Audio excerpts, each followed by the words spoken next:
நிச்சயமாக நிகிதா. அதாவது இதுநாள் வரை ஏஐ துறையில், அந்த ஆர்டிபிஷியல் இன்டெலிஜென்ஸ் என்று சொல்லப்படுகின்ற செயற்கை நுண்ணறிவு துறையிலே அமெரிக்க நிறுவனங்களான கூகுள், ஜெமினி, அதே போன்று சாட் ஜிபிடி மற்றும் மெட்டா ஏஐ போன்றவை தான் கோலோச்சி வந்தன. அவர்களின் செல்வாக்கு தான் அதிகம் இருந்தது. ஆனால் திடீரென சில தினங்களுக்கு முன் அறிமுகமாகி சர்வதேச சந்தைக்குள் நுழைந்த டீப்சிக், சீனாவின் டீப்சிக் நிறுவனத்துடைய ஏஐ டூல் ஆனது பெரிய அளவு ஒரு தாக்கத்தை ஏற்படுத்தியது. அமெரிக்க பங்கு சந்தையிலே பெரிய சரிவே ஏற்பட்டது. கிட்டத்தட்ட பல லட்சம் கோடிகள் இழப்பு ஏற்படும் அளவுக்கு அந்த டீப்சிக் ஏஐ செயலியை பலர் டவுன்லோட் செய்தாக. ஆப்பிள் ஸ்டோரில் அதுதான் அதிகமாக டவுன்லோட் செய்யப்பட்டது. இதனால் பெரும் பாதிப்பு அமெரிக்க துறையிலே, அமெரிக்க ஏஐ செயலிகளுக்கு எல்லாம் ஏற்பட்டது. இந்த சூழ்நிலையில் டீப்சீக்கின் தாக்கம் பெரிய அளவு சர்வதேச அளவில் ஏற்படுத்தியதால் அமெரிக்காவை நடுநடுங்கி போனது. அமெரிக்க தொழில்நுட்பத்துறையே ஏஐ தொழில்நுட்பமே நடுங்கி போனது என்றுதான் கூற வேண்டும். என்றால் அண்மையில் தான் அதிபர் டிரம்ப் இந்த ஏஐ செயலிக்காக, சிறப்பு திட்டங்களுக்காக $500 மில்லியன் முதலீடு செய்ய போகிறார்கள். பெரிய நிறுவனங்கள், ஏஐ ஓபன் நிறுவனம் போன்றவை எல்லாம் செய்ய போகிறது, சாஃப்ட் பேங்க் எல்லாம் செய்ய போகிறது என்று கூறியிருந்தார். இந்த சூழ்நிலையில் சீனாவின் தொழில்நுட்பம் அமெரிக்க தொழில்நுட்பத்தை சாய்த்து விட்டதோ என்ற ஒரு எண்ணம் தோன்றிய நிலையில் தற்போது அமெரிக்காவிலிருந்து சைபர் தாக்குதல், அமெரிக்க வலையாளர்கள் மூலமாக சைபர் தாக்குதல் சீனாவின் டீப்சீக் செயலி மீது தாக்குதல் ஏற்பட்டிருக்கிறது.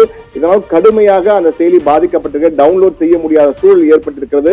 அமெரிக்காவிலே டீப்சீக், சீனாவினுடைய டீப்சீக் செயலியை, ஏஐ செயலியை டவுன்லோட் பதிவிறக்கம் செய்ய முடியாத சூழல் தற்போது ஏற்பட்டிருக்கிறது. அதனால் அந்த நிறுவனமே தற்போது அந்த டவுன்லோட் செய்வதை நிறுத்தி வைத்திருக்கிறார்கள் பல வெளிநாடுகளில். சீனாவில் மட்டும் தற்போது சிறப்பு அனுமதி கொடுக்கப்பட்டு சீனாவில் மட்டும் அந்த டீப்சீக் செயலியை, ஏஐ செயலியை பதிவிறக்கம் செய்ய முடியும். மற்ற இடங்களில் சில நாடுகளுக்கு மட்டும், இந்தியா போன்ற நாடுகளில் கூட சில இடங்களிலே டவுன்லோட் செய்ய முடிகிறது. ஆனால் அமெரிக்கா உள்ளிட்ட பல மேற்கத்திய நாடுகளில் அதை டவுன்லோட் செய்ய முடியாமல் தற்போதைக்கு டீப்சீக் செயலியை நிறுத்தி வைத்திருக்கிறது. என்றால் இந்த சைபர் தாக்குதல் எதனால் ஏற்பட்டது என்பது குறித்து ஆராய்ச்சி செய்து வருகிறார்கள். அந்த ஆய்வுக்கு பிறகுதான் அவர்களுக்கு முழுமையாக யார் இந்த தாக்குதலை நடத்தி என தெரியும். ஆனால் தற்போதைக்கு டீப்சீக் செயலி நிறுவனத்தின் சார்பாக பேசியவர்கள் இந்த சைபர் தாக்குதல் எங்கிருந்து வந்திருக்கு என்று பார்க்கும்போது பெரும்பாலும் அந்த வலையாளர்கள் அமெரிக்காவில் இருந்துதான் இந்த தாக்குதலை நடத்தி இருக்கிறார்கள். இந்த செயலி எப்படி செயலி என்றால், டீப்சீக் செயலியானது ஜெமினி ஆகட்டும், அதே போல் சாட் ஜிபிடி ஆகட்டும், மெட்டா ஏஐ ஆகட்டும், இவற்றுடன் தொடர்பு கொண்டு பார்க்கும்போது, ஒப்பிட்டு பார்க்கும்போது குறைந்த விலையிலே நிறைந்த வசதிகள் கொண்டதாக டீப்சீக் செயலி இருக்கிறது.